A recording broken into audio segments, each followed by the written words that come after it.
अस्सलाम वालेकुम गाइस, मेरा नाम है अली और मैं अपने channel daily horror stories by Ali से आपके सामने मौजूद हूँ। मैं उम्मीद करता हूँ आप सब खैरियत से हैं, खुश हैं और आपकी ज़िंदगी अच्छी गुजर रही है। तो गाइस, जिन लोगों ने अब तक किसी भी वजह से मेरे चैनल को सब्सक्राइब नहीं किया, वो इसको सब्सक्राइब कर लें, लाइक करें और अगर आपको ये ऑडियोज़ पसंद आती हैं तो इनको शेयर करें। अगर आप अपनी स्टोरीज़ को शेयर करना चाहते हैं, जो कि मेरे लिए बहुत ही इंपॉर्टेंट है, आप व्हाट्सएप कर सकते हैं, ईमेल कर सकते हैं। आप चाहें तो अपनी आवाज़ में रिकॉर्ड करके भेज सकते हैं। अगर आप अपनी आवाज़ में रिकॉर्ड करके भेजेंगे तो इंश्योर कर लें जहाँ पे आप रिकॉर्ड कर रहे हैं वहाँ पे किसी भी किस्म का शोर या डिस्टॉर्शन मौजूद नहीं है। तो गाइस, आज की जो स्टोरी है ये बहुत ही इंटरेस्टिंग स्टोरी है और बहुत ही वियर्ड स्टोरी है। मैं कोशिश कर रहा था कि मैं इस स्टोरी को शामिल ना करूं, लेकिन ये जिन साहब की स्टोरी है उन्होंने मुझे 4-5 मैसेजेस कर दिए और उनको ऐसा लग रहा था कि शायद मैं इस स्टोरी को शेयर नहीं करना चाहता, जो कि सच भी है क्योंकि ये थोड़ी सी डिफरेंट स्टोरी है और मैं कोशिश करता हूँ कि इस तरह की जो स्टोरीज होती हैं उनको शेयर करने से अवॉइड करूँ। लेकिन बहरहाल मैं कोशिश करूँगा कि जितने ढके छुपे अल्फाज में या जितना मैं छुपा के बता सकता हूँ आपको ये स्टोरी उनकी जो है वो शेयर करूँ और प्लीज़ अपना फीडबैक ज़रूर दीजिएगा। इस कहानी के जो भी कैरेक्टर्स हैं, जो एरिया है वो मैं चेंज कर दूंगा। डेफिनेटली ये कराची की स्टोरी है, कराची के एक लड़के की स्टोरी है और ये जिसकी स्टोरी है इनका नाम है आतिफ़। आतिफ़ साहब बताते हैं कि मैं जब 2003-4 में 10 या 11 साल का था तब से ही मेरा आना जाना हमारी जो खाला थी उनके यहाँ रोज़ का था। अब इनकी जो खाला थी उनके बेसिकली जो शौहर थे यानी इनके जो खालू थे उनकी शुरू में ही डेथ हो चुकी थी। अब खाला की 2 नौजवान लड़कियां थीं और ये जो आतिफ़ साहब हैं इनकी जो छोटी बेटी थी ये उससे भी 3 या 4 साल छोटे थे, यानी कि ये 11-12 साल के थे। और जिन साहिबा की ये बात करेंगे या जिनका जिक्र आएगा वो तकरीबन 15 या 16 साल की थी। बहरहाल ये बताते हैं कि मेरा तकरीबन रोज़ का आना जाना था और जाहिर सी बात है जो मेरी कज़न्स थी, वो छोटी वाली जो कज़न थी ख़ास तौर पे वो मुझे बहुत पसंद थी, लेकिन वो मुझसे 4-5 साल बड़ी थी।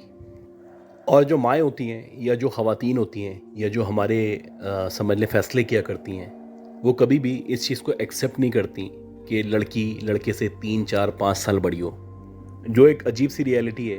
हालांकि मुझे नहीं पता कि इस तरह क्यों सोचा जाता है, इससे कोई फ़र्क नहीं पड़ता। लेकिन उनका भी ये ख्याल था कि जो मेरी मदर थी, हालांकि वो उनकी बहन की बेटी थी, लेकिन वो कभी भी नहीं चाहती थी, ना इवन अब भी चाहती हैं कि किसी भी तरह किसी ऐसी लड़की से मेरी शादी हो कि जो मुझसे 3-4-5 साल बड़ी हो। खैर, ये स्टोरी से हट जाएगी बात, टॉपिक कहीं और चला जाएगा। हम स्टोरी की तरफ आते हैं। अब ये बताते हैं जो खाला की छोटी वाली बेटी थी उसको मैं पसंद करता था। वो मुझसे 4-5 साल बड़ी थी। मैं कोशिश करता था कि उससे बात करूं, उसके करीब जाऊं या उसके क्लोज़ हो सकूं, लेकिन अनफॉर्चुनेटली जब भी मैं उसके करीब जाता, उससे क्लोज़ होता या उससे बात करने की कोशिश करता, वो हमेशा मुझे अवॉइड करती।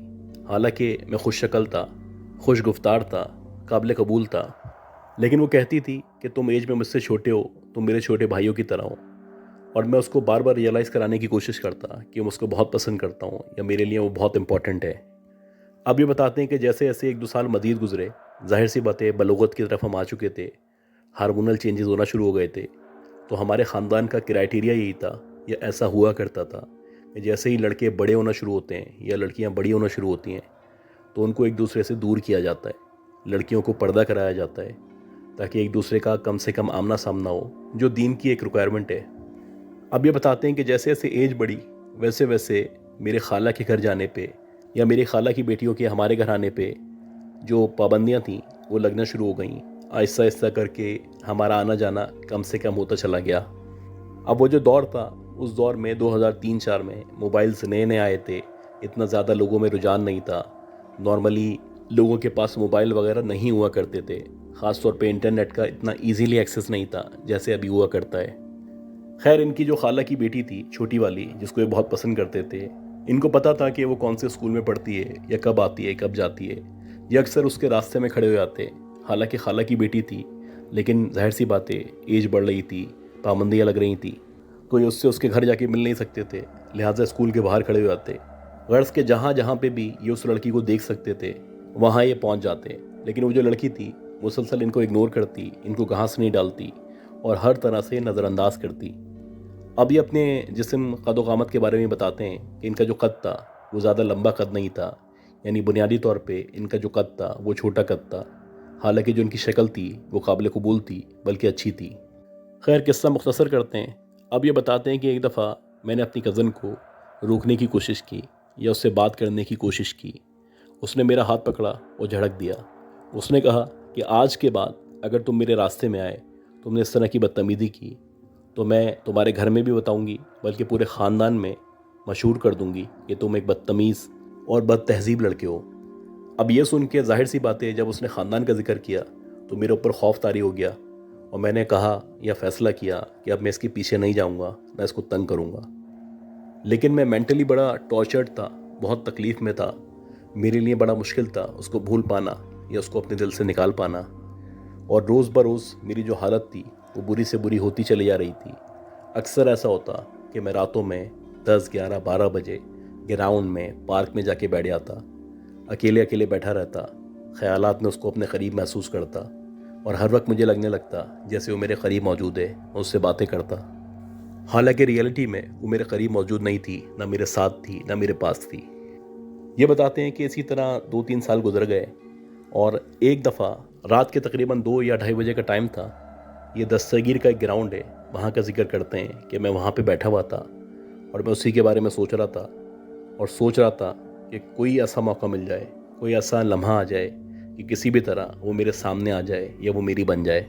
मैं उसी के ख़यालात में था, मुसलसल उसको याद कर रहा था, उसका नाम बार बार अपनी ज़बान से पुकार रहा था। मेरे आंसू टपक रहे थे, मेरी हालत गैर थी और आप समझ लें कि रो रो के मेरी हिचकियाँ बन चुकी थी। अब जो स्टेज थी, ऐसा लग रहा था पूरे ग्राउंड में मैं अकेला बैठा हुआ हूँ और शदीद बुरी तरह रो रहा हूँ, चीख चीख के रो रहा हूँ, उसको याद कर रहा हूँ, उसका नाम ले रहा हूँ। इसी दौरानिए में एकदम से पीछे से किसी ने मुझे आवाज़ दी और जिसने आवाज़ दी वो किसी लड़की की आवाज़ थी। अब जब मैंने गौर करना शुरू किया और सोचना शुरू किया कि इस वक्त इस पहर, यानी रात के इस पहर, कौन हो सकता है, तो मैंने जब आवाज़ पे गौर किया तो ऐसा लगा जैसे मेरी लॉटरी निकल चुकी है या मेरी उम्मीद जो है वो बर आ चुकी है, मेरी दुआएं कबूल हो गई हैं। ये जो आवाज़ थी ये मेरी उसी कज़न की आवाज़ थी जिसने मुझे झड़का था, जिसने मुझे जलील किया था, मैं जिसको पसंद किया करता था। ये बताते हैं कि जब मैंने उसकी आवाज़ सुनी तो बेसाख्ता, बग़ैर सोचे, बग़ैर समझे, बग़ैर जाने पलट के पीछे देखा और जब पलट के पीछे देखा तो मेरी वही कज़न, मेरा इश्क, मेरी मोहब्बत, जो सब कुछ है मेरे लिए, वो वहीं खड़ी हुई थी। ये देख के पहले तो मुझे यकीन नहीं आया, मेरी समझ से बाहर था कि ये कहाँ से आ गई, क्यों कर आ गई, कैसे आ गई, इतनी रात में भला ये कैसे आ सकती है। ये तो वो लड़की है जो दिन में मुझे लिफ्ट नहीं कराती, न घास डालती है। खैर, मैं इन्हीं ख्यालात में गुम था कि मैंने देखा जो मेरी कज़न है, जो मेरा इश्क है, जो मेरी मोहब्बत है, वो मुझे देख के मुस्कुरा रही है। अब जब उसने मुझे देख के मुस्कुराया तो मेरी हिम्मत बढ़ी, मुझे यकीन हुआ या मुझे लगने लगा कि शायद कोई ना कोई मेरी दुआ कबूल हो चुकी है कि ये मेरे सामने मौजूद है। खैर, जब उसने मुस्कुराना शुरू किया तो बेसाख्ता मैंने उसका नाम लिया और उसको कहा, तुम यहाँ कैसे आ गई। खैर, उसने मुझसे रस्मी सी बातें की। उसने कहा कि बस तुम मुझे याद कर रहे थे इसलिए मैं आ गई। अब ये बताते हैं कि मैंने उससे बहुत सारी बातें की, ढेर सारी बातें की। तकरीबन 1 या 1.5 घंटे तक मैं उससे बात करता रहा। जब मैं मुसलसल उससे बात करता रहा, मेरा दिल ही नहीं चाह रहा था कि मैं वापस जाऊं या उसको जाने दूं। खैर, जैसे जैसे फजर की अजान का वक्त करीब आ रहा था तो वो जो मेरी कज़न थी उसने मुझसे इजाज़त मांगी। उसने कहा कि अगले हफ्ते सेम इसी टाइम, इसी जगह पे मैं तुम्हें दोबारा मिलूँगी। अब ये सुन के मैं बड़ा खुश हो गया। मुझे यकीन नहीं आ रहा था कि मेरी दुआएं कबूल हो चुकी हैं। मैं कैसे उसको हासिल कर सकता हूँ, ये भला मुझे कैसे मिल रही है, ये सब ख्वाब तो नहीं है। खैर, मैंने अपने आप को एक चुटकी भरी और यकीन हो चला कि ये कोई ख्वाब नहीं है, ये हकीकत है। मेरी जो कज़न है या जो मेरा इश्क है वो मेरे सामने मौजूद था और उसने ख़ुद कहा है कि अगले हफ्ते इसी टाइम, इसी जगह मैं दोबारा आऊँगी। अब ये बताते हैं कि बेचैनी से मैं घर चला गया, जैसे तैसे करके, रोते हुए, हंसते हुए, उसको याद करते हुए 7 दिन गुजर गए। और जब 7 दिन गुजर गए तो मैं बेचैनी से उस रात का इंतज़ार कर रहा था कि जिस रात वो मेरे सामने आएगी, मुझसे मिलेगी, मुझसे बात करेगी। मैं इस बात से बेखबर था कि भला वो वहाँ पे कैसे आ सकती है, वो इतनी दूर जहाँ मैं बैठा हुआ हूँ, वो मुझसे मिलने कैसे आ सकती है। मैं इन सवालात का जवाब ना जानना चाहता था, न मेरी कोई दिलचस्पी थी। بس میری دلچسپی یہ تھی کہ کسی بھی طرح کیسے بھی وہ میرے پاس آ جائے، میں اس کے پاس چلا جاؤں، وہ مجھ سے بات کرے، میری ہو جائے، میری بن جائے، میرے عشق کو قبول کرے۔ خیر یہ بتاتے ہیں کہ میں تیار ہو کے پرفیوم وغیرہ لگا کے اور بال وغیرہ بنا کے سیدھا ادھر ہی چلا گیا، یعنی اسی گراؤنڈ میں، اسی جگہ جہاں پہ وہ مجھے پچھلے ہفتے ملی تھی۔ یہ بتاتے ہیں کہ وہاں جا کے میں بیٹھا ہوا تھا، آہستہ آہستہ کر کے ایک ایک کر کے جتنے بھی لوگ تھے گراؤنڈ سے جا چکے تھے، اب میں اکیلا گراؤنڈ میں موجود تھا، اسی بینچ پہ تھا جس بینچ پہ وہ مجھے لاسٹ ویک ملی تھی۔ اب یہ بتاتے ہیں کہ جب میں اسی بینچ پہ بیٹھا ہوا اس کو یاد کر رہا تھا کہ ایک دم سے اس کی جو سریلی آواز تھی یا شہد گھولنے والی آواز تھی میرے کانوں میں گونجی، اور جیسے ہی اس کی آواز میں نے سنی، میں نے پلٹ کے دیکھا تو آج وہی کزن، وہی میرا عشق، وہی میرا پیار میرے سامنے دوبارہ کھڑا ہوا تھا، اور مجھے اپنی آنکھوں پہ یا اس کے وعدوں پہ یقین نہیں آ رہا تھا۔ میری سمجھ نہیں آ رہا تھا کہ ایسا کیسے ہو سکتا ہے کہ وہ اس قدر دیوانی ہو چکی ہے کہ مجھ سے وعدے کر رہی ہے، مجھ سے باتیں کر رہی ہے، مجھے ٹائم دے رہی ہے، مجھ سے ملنے کے لیے بے قرار ہے۔ خیر یہ بتاتے ہیں کہ اس سے پھر میری باتیں شروع ہوئیں، سارے شکوے شکایتیں ہوئے، اس نے بہت ساری باتیں کیں، اس نے کہا کہ ٹھیک ہے میں اب تمہاری دنیا میں آ چکی ہوں، اب میں تمہاری دنیا سے کبھی بھی واپس نہیں جاؤں گی۔ یہ بتاتے ہیں کہ اس طرح پھر سلسلہ چل نکلا، ایک کے بعد دوسرا ہفتہ، دوسرے کے بعد تیسرا ہفتہ، تیسرے کے بعد چوتھا ہفتہ۔ وہ رات کو 2 یا 2:30 بجے کے درمیان مجھے اس گراؤنڈ میں ملتی جس گراؤنڈ میں اس کا آنا کسی بھی طرح پاسبل نہیں تھا۔ خیر یہ بتاتے ہیں کہ اسی طرح ہماری ملاقاتیں بڑھتی چلی گئیں، اور اب ایک نیا اضافہ یہ ہوا کہ نہ صرف گراؤنڈ میں بلکہ جب بھی میں اپنے گھر میں اکیلا ہوتا یا کوئی بھی موجود نہیں ہوتا تو وہ آ جاتی، اور جب وہ آ جاتی تو نہ صرف ہمارے درمیان عہد و پیمان ہوتے، نہ صرف باتیں ہوتی، نہ صرف پیار محبت کا اظہار ہوتا، بلکہ ہم جسمانی طور پہ ایک دوسرے کے مزید قریب آتے چلے آ رہے تھے۔ اور آپ یہ کہیں کہ اگر ہم نے ساری حدیں پار کر دی تھیں تو یہ بے جا نہ ہوگا، ہم یقیناً ساری کی ساری حدیں پار کر چکے تھے۔ یہ بتاتے ہیں کہ اس طرح تقریباً 3 سے 4 مہینے تک چلتا رہا، اور یہ سب سمجھ سے بالا تر تھا کہ وہ لڑکی جو پردہ کرتی ہے، جس کے گھر والے پردہ کرواتے ہیں، وہ بالآخر میری زندگی میں آ چکی ہے، اور اس طرح سے آ چکی ہے کہ میں حیران تھا کہ اس نے مکمل طور پہ ہر طرح سے، خاص طور پہ جسمانی طور پہ پورا کا پورا اپنے آپ کو میرے حوالے کر دیا ہے۔ اور اکثر ایسا ہوتا ہے کہ جیسے وہ خود چاہتی ہے کہ وہ میرے پاس آئے، میرے قریب رہے، میں اس کی خواہشات پوری کروں، وہ میری خواہشات پوری کرے۔ اچھا اس دورانیے میں بتاتے ہیں کہ میرے ساتھ یہ چینجز آنا شروع ہوئے تھے کہ جو میں نمازیں وغیرہ پڑھا کرتا تھا، آہستہ آہستہ کر کے وہ ساری نمازیں پڑھنا میں نے چھوڑ دی تھیں۔ جو بھی میں چھوٹا موٹا دین کا کام کرتا تھا وہ سارے کے سارے کام میں نے چھوڑ دیے تھے۔ مکمل طور پہ بس میں یہ چاہتا تھا کہ میں اپنی کزن سے بات کروں، وہ مجھ سے بات کرے، میں اس کے قریب رہوں، وہ میرے قریب رہے۔ یہ بتاتے ہیں کہ جو کچھ میرے اس کے درمیان ہو چکا تھا یہ اس قدر بڑھ چکا تھا کہ کسی نہ کسی دن سارے کے سارے گھر والوں کو، سارے محلے والوں کو، یا ہمارے خاندان والوں کو خاص طور پہ یہ سب کا سب پتہ چل جانا تھا۔ اور مجھے اس دن سے بہت شدید ڈر لگ رہا تھا کہ جب اس کے گھر والوں کو پتہ چلے گا کہ اس کی ایسی حالت ہو چکی ہے جو ناقابل بیان ہے، جو کہ صرف میاں بیوی کے رشتے کے بعد ہو سکتی ہے، تو میری عزت کا، میرے ماں باپ کی عزت کا، ہم سب کا کیا ہوگا؟ یہ سارے خیالات، یہ سارے سوالات میرے ذہن میں آتے تھے، لیکن وہ جو شیطان تھا، ہم مکمل طور پہ اس کے قابو میں تھے، اور وہ ہم سے وہ کچھ کرا رہا تھا جو ہم نے کبھی ایکسپیکٹ نہیں کیا تھا۔ ہم نے کیا، ہماری نسلوں نے، ہمارے خاندان نے، ہمارے گھر والوں نے کبھی کوئی اس طرح کی حرکت کبھی نہیں کی تھی۔ یہ بتاتے ہیں کہ روز بروز مجھے فکر کھاتی چلی آ رہی تھی، اور میں چاہتا تھا کہ ایک دن میری ماں کو یا میرے گھر والوں کو یہ سب کچھ بتا دوں، کیونکہ کل کو جب کوئی بات بڑھے گی یا کچھ غلط ہوگا تو سارے کے سارے گھر والے، سارے کے سارے خاندان والے مجھے بھی برا بولیں گے، میری کزن کو بھی برا بولیں گے۔ یہ بتاتے ہیں اسی طرح ٹائم گزرتا چلا جا رہا تھا۔ ایک طرف تو پریشانی تھی کہ سب کچھ کیا ہو رہا ہے اور اس کا نتیجہ کیا ہوگا، اور دوسری طرف خوشی تھی کہ میرا پیار، میری محبت، میری کزن مجھے مل چکی ہے، وہ مکمل طور پہ اپنے آپ کو میرے حوالے کر چکی ہے۔ ایک عجیب سی کشمکش میں جی رہا تھا کہ ایک دم سے جو میرے ماموں ہیں، جو لاہور میں رہا کرتے تھے، جو ایک عالم دین تھے، جو ایک بہت بڑی پرسنالٹی تھے، وہ ہمارے گھر آ گئے، اور جیسے ہی وہ ہمارے گھر میں آئے انہوں نے مجھ سے سلام دعا کی تو مجھے عجیب سی نگاہوں سے دیکھنے لگے۔ اب یہ بتاتے ہیں کہ جب میرے ماموں نے مجھے عجیب سی نگاہوں سے دیکھنا شروع کیا تو میں پریشان ہو گیا، حالانکہ ان کو تو کچھ نہیں پتا تھا، نہ یہ میرے بارے میں جانتے تھے، نہ میری کزن کے بارے میں جانتے تھے، اور یہ جو میرے ماموں تھے یہ اس کے بھی تو ماموں تھے۔ خیر یہ بتاتے ہیں کہ اس کے بعد سے وہ جو میرے ماموں تھے انہوں نے مجھے کہا کہ روزانہ رات کو 8 ساڑھے 8 بجے تک عشاء کی نماز کے بعد तुम्हें मेरे पास आना है। मैंने उनसे वजह पूछी कि आप मुझे क्यों बुलाना चाहते हैं, तो उन्होंने कोई जवाब नहीं दिया। उन्होंने कहा कि जो मैं कह रहा हूँ वो करना है, तुम्हें 8 साढ़े 8 बजे तक फला मस्जिद में मेरे पास आना है और जो मैं कहूँगा वो करना है। अब ये बताते हैं, जैसे जैसे मेरे मामू कह रहे थे वैसे वैसे मैंने मस्जिद में आना शुरू किया। और जैसे ही मैंने मस्जिद में आना शुरू किया तो मामू ने मुझे बहुत सारी चीज़ें पढ़ने को दी, एक तावीज़ मेरे गले में डाला। मैं उनसे पूछ रहा था, आखिर आप ऐसा क्यों कर रहे हैं, ऐसी क्या बात है, या आपको मुझ पर ऐसा क्या शक है, या मुझ में ऐसी क्या बुराई नज़र आती है जिसको आप ख़त्म करना चाहते हैं या जिसका आप इलाज करना चाहते हैं। ये बताते हैं, जब भी मैं उनसे सवाल करता वो कोई जवाब नहीं देते। वो बोलते जैसे कह रहा हूँ वैसे करो। उन्होंने मुझे एक तावीज़ भी दिया और उसको कहा कि बोतल में डाल लो और उसी बोतल से तुम्हें पानी पीना है। ये बताते हैं कि मैंने उनकी कही हुई बातों पे अमल करना शुरू किया।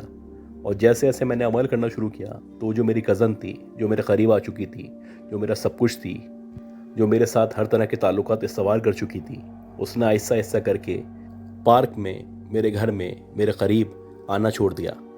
अब मेरा उससे मोबाइल पे कोई रब्ता नहीं था, सिर्फ ज़बानी कलामी हम डिस्कस करते थे और जैसे हम डिस्कस करते थे उसी तरह वो आ जाया करती थी। इस तरह 1 दिन, 2 दिन, 4 दिन, 10 दिन, 15 दिन, तकरीबन 1 महीना गुजर गया जब से मेरे मामू मेरी ज़िंदगी में आए थे। उसके बाद से जो मेरी कज़न थी, जो मेरे बहुत करीब आ चुकी थी, उसने मुकम्मल तौर पे मुझसे रब्ता करना, मुझे देखना, मुझसे बात करना छोड़ दिया। ये बताते हैं कि इसी तरह टाइम गुजरता रहा। तकरीबन 2 से 3 महीने के दरमियान मेरे जो मामू थे मुकम्मल मुझ पे कुछ ना कुछ पढ़ के फूकते रहे, कोई ना कोई तावीज़ देते रहे, कुछ ना कुछ पढ़ने को देते रहे। और इस दौरानिए में जो मेरी कज़न थी, जिससे मैं तकरीबन रोज़ाना मिला करता था, वो मुकम्मल तौर पे गायब हो गई। ये बताते हैं कि इसी दौरानिए में जो मेरे मामू थे उन्होंने मुझ पर पाबंदी भी लगाई थी कि कोशिश करना मगरिब की नमाज से फजर की नमाज तक तुम बाहर ना निकलो। और जैसे जैसे मेरे मामू कह रहे थे मैं वैसे वैसे कर रहा था और आहिस्ता आहिस्ता करके मुझे एहसास हो रहा था कि जो मेरी कज़न थी वो मुझसे दूर होती चली आ रही है। ये बताते हैं कि मुझे इसका शदीद अफसोस था। और एक दिन मैंने अपने मामू से कहा कि जब से आपने मुझे पढ़ने पढ़ाने का बोला है या जब से आपने मुझे तावीज़ दिया है, उसके बाद से जो मेरी फ़लाँ कज़न है वो ना मुझसे मिलती है, ना मुझसे रब्ता करती है, बल्कि वो मुसलसल मुझसे दूर होती चली आ रही है। अब ये सुन के जो मेरे मामू थे वो मुस्कुराने लगे। वो कहने लगे कि जैसे जैसे कह रहा हूँ वैसे वैसे करते रहो, इंशाअल्लाह सब कुछ सही हो जाएगा। ये बताते हैं कि तकरीबन 5-6 महीने तक जैसे जैसे मामू कह रहे थे वैसे वैसे मैं करता चला गया। और जो कुछ मामू मेरे साथ कर रहे थे वो सब की सब बातें उन्होंने अम्मी को भी बता दी थी। ये बताते हैं कि 5 से 6 महीने के बाद मैं मुकम्मल तौर पे अपनी कज़न को भूल चुका था। ऐसा लग रहा था जैसे वो मेरे पास आती ही नहीं थी। मैं कोई ख्वाब देख रहा था या मेरे ख़यालात थे जिनमें वो मेरे पास आती थी। मैं बड़ा परेशान था, लेकिन जैसे जैसे टाइम गुजरता चला जा रहा था वैसे वैसे मुझे रिलीफ आता चला जा रहा था। अब बज़ाहिर लगने लगा था कि वो जो क़ैद थी, यानी कि वो जो मोहब्बत थी, वो जो जिस्मानी ताल्लुकात थे या जो भी ताल्लुकात थे, वो जब से ख़त्म हुए हैं, एक सुकून है जो मेरे पास मौजूद है। हालांकि मेरी अब वो कज़न जो मेरा सब कुछ थी, मेरी जान थी, मेरी मोहब्बत थी, वो मेरे पास नहीं आती, मुझसे रब्ता नहीं रखती, लेकिन एक अजीब सा सुकून है जो मेरे अंदर मौजूद है जब से मैंने इन दीनी बातों पे या इन वज़ाइफ पे अमल करना शुरू किया है। ये बताते हैं कि इसी तरह 1-1.5 साल तक मुकम्मल तौर पे मामू मुझे टाइम देते रहे। आहिस्ता आहिस्ता करके मेरी हालत बेहतर हो गई और तकरीबन 1 साल बाद मेरे मामू ने मुझे बताया कि बेटा, जिसको तुम कज़न समझ के मिल रहे थे या जिससे तुम्हारे ताल्लुकात बहाल हो रहे थे या जो तुम्हारे पास तन्हाई में आया करती थी या जो तुम्हें ग्राउंड में मिला करती थी, वो तुम्हारी कज़न नहीं थी। वो तुम्हारी कज़न के रूप में एक चुड़ैल थी या गैर मरई मखलूक थी। और अगर कुछ अरसा मज़ीद तुम उसके साथ गुजार देते तो हो सकता है वो तुम्हें अपनी दुनिया में ले आती या तुम्हें कहीं का नहीं छोड़ती। ये बताते हैं कि तकरीबन 1-1.5 साल बाद फिर मेरी अपनी जो कज़न थी, जो ओरिजिनल कज़न थी, उससे मुलाकात हुई तो उसका रिस्पॉन्स वैसी था। उसने मुझे लिफ्ट नहीं कराई, मुझसे रब्ता नहीं किया, ना मुझसे बात की। मुझे यकीन हो चला कि यकीनन ऐसा ही था कि मैं जिससे मिल रहा था या जिसको कज़न समझ रहा था वो मेरी कज़न नहीं थी, वो कोई और मखलूक थी। और मैं अल्लाह का शुक्र अदा करता हूँ कि उससे मेरे ताल्लुकात, मामलात सारे ख़त्म हो गए, वरना हो सकता है कि आज मैं यहाँ मौजूद नहीं होता। तो गाइस, उम्मीद करता हूँ ये जो स्टोरी थी आपको पसंद आई होगी। मैंने पूरी कोशिश की है कि जितना मैं सेंसर कर सकूँ या जितने लिमिटेड अल्फाज का इस्तेमाल कर सकूँ मैंने किया है। और गाइस, अपनी स्टोरीज़ को आप भी भेजें और मुझे सपोर्ट करें। और जिन लोगों ने अब तक मेरे चैनल को सब्सक्राइब नहीं किया वो उसको सब्सक्राइब करें, लाइक करें और शेयर करें। दुआ करें कि अल्लाह हम सबको सेहत दे, ज़िंदगी दे, सलामती हो। اپنا خیال رکھیے گا. اللہ حافظ.